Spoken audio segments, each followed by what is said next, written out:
Jadi belakangan ini lagi rame persoalan pemerintah Jawa Barat yang ingin menerapkan KB untuk suami atau pria menggunakan metode vasektomi sebagai syarat penerima bantuan sosial dan beasiswa. Hal ini dilakukan dengan tujuan untuk mengurangi angka keluarga miskin maupun angka kemiskinan struktural di Jawa Barat. Yang mana ini menjadi topik perdebatan yang menarik di kalangan netizen, banyak yang setuju tapi juga banyak yang gak setuju. Bahkan ada yang menganalogikan hal ini seperti halnya rencana dari salah satu karakter Attack on Titan. Kalau lu nonton lu pasti tahu bahwa Zeke Yeager di Attack on Titan juga merencanakan pemandulan terhadap seluruh kaum Eldia gitu. Mungkin ya, kenapa pemerintah Jawa Barat mengusulkan untuk memberlakukan vasektomi ini sebagai syarat menerima bantuan sosial? Gue yakin awalnya pemerintah Jawa Barat melihat nih, bahwa kebanyakan keluarga miskin justru mempunyai banyak anak. Bahkan masih ada keluarga miskin yang sampai punya 12 anak gitu loh. Kalau ngomongin bantuan sosial, lo pasti tahu ada yang namanya bantuan untuk siswa miskin. Coba lu bayangin, kalau satu keluarga miskin ini punya 12 anak, dan ke-12 anak tersebut dapat bantuan dari sekolahnya. Bantuan ini kan jadi numpuk di satu keluarga, yang padahal bantuan tersebut bisa disalurkan ke keluarga lain yang juga membutuhkan gitu loh. Jadi sebaran bantuannya lebih merata dan lebih efektif, nggak cuma numpuk di satu keluarga doang.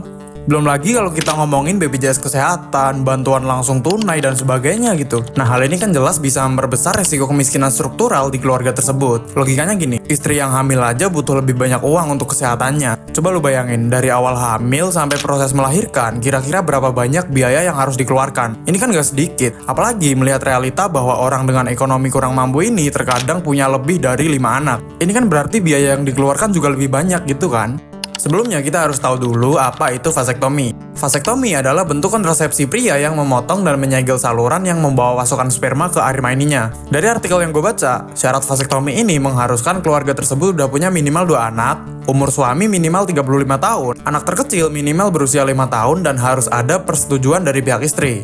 Nah, kenapa pemerintah Jawa Barat ingin menerapkan hal ini? Ya, karena vasektomi ini memiliki resiko yang lebih rendah dibandingkan metode KB yang lainnya. Biayanya juga lebih murah, apalagi selama ini kan kita selalu membebankan tanggung jawab KB terhadap perempuan gitu. Gua rasa ini penting dilakukan sebagai bentuk tanggung jawab laki-laki kepada keluarganya terkhusus kepada istrinya. Ya, kira-kira gitulah. Untuk lebih detailnya mengenai vasektomi lu bisa cari tahu sendiri, atau mungkin dari teman-teman kesehatan juga bisa jelasin nih di kolom komentar.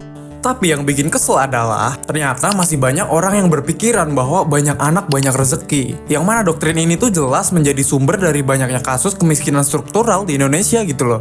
Mindset kolot kayak gini tuh biasanya keluar dari mulut orang yang gak ngerti tentang pentingnya kesehatan anak, pentingnya pendidikan anak, pentingnya kehidupan yang layak buat anak gitu. Orang-orang ini tuh gak mikir jauh ke depan, gak mikir nanti gizi anaknya gimana, biaya pendidikan anak gimana. Mereka pasti mikir, nanti juga ada aja rezekinya. Ya elah, lo kira kita masih hidup di zaman purba apa? Ini udah 2025 dan lo masih punya pikiran banyak anak banyak rezeki. Ini kan anehnya totalitas gitu loh. Gini, kenapa kebanyakan orang zaman dulu punya banyak anak? Ini tuh dipengaruhi oleh banyak faktor, seperti angka kematian anak yang tinggi dan kondisi demografi masyarakat di daerah agraris. Pada tahun 1800-an di Amerika, 400 dari 1000 anak tidak mencapai usia 5 tahun.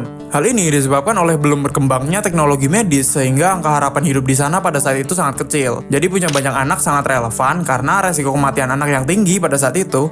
Kemudian di Afrika tahun 1900-an masih banyak anak-anak yang mengalami busung lapar, kekurangan gizi, dan penyakit-penyakit lainnya gitu. Hal ini menyebabkan angka kematian anak pada saat itu cukup tinggi, sehingga mereka memutuskan punya banyak anak untuk memperbanyak populasi demi mempertahankan suku-suku mereka. Sedangkan di Indonesia sendiri, ternyata istilah banyak anak banyak rezeki ini udah diterapkan dari dulu nih, tepatnya pasca kemerdekaan, yang mana populasi rakyat Indonesia saat itu belum sebanyak sekarang. Menurut data yang gue baca, di tahun 1960 jumlah penduduk Indonesia tuh masih di angka 88 juta jiwa.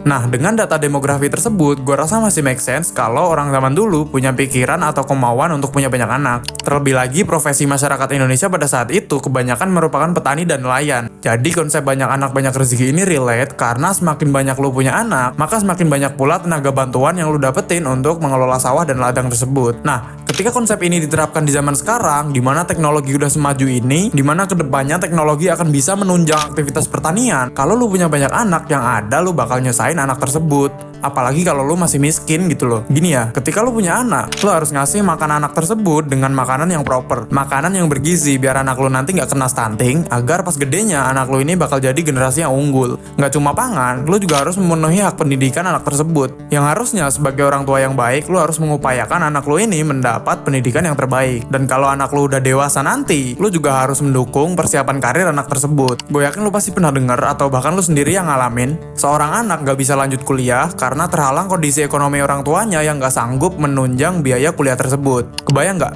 Suatu saat anak lo punya cita-cita jadi dokter, yang mana biaya untuk jadi seorang dokter itu nggak sedikit, dan lo nggak punya cukup materi untuk mendukung cita-cita anak lo ini. Akhirnya cita-cita si anak pupus cuma gara-gara lo nggak bisa bayarin biaya pendidikan. Nah, sebagai orang tua yang baik, pastinya lo nggak bakal mau dong hal ini terjadi di anak lo nanti.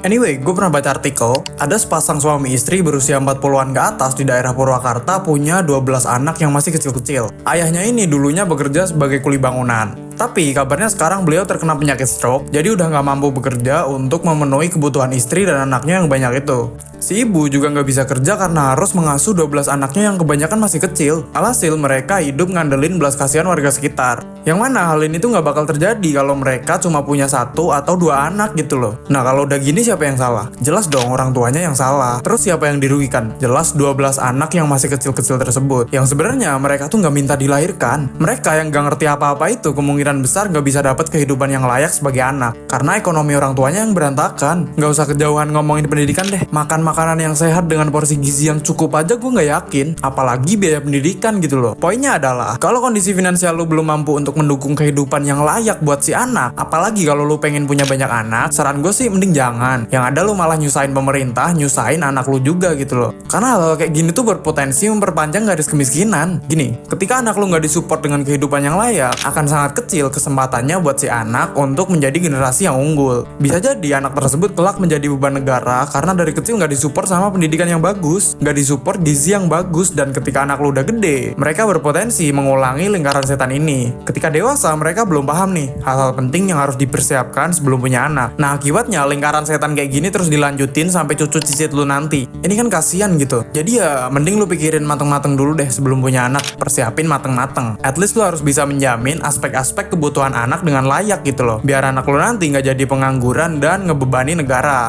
Katanya mau Indonesia emas 2045.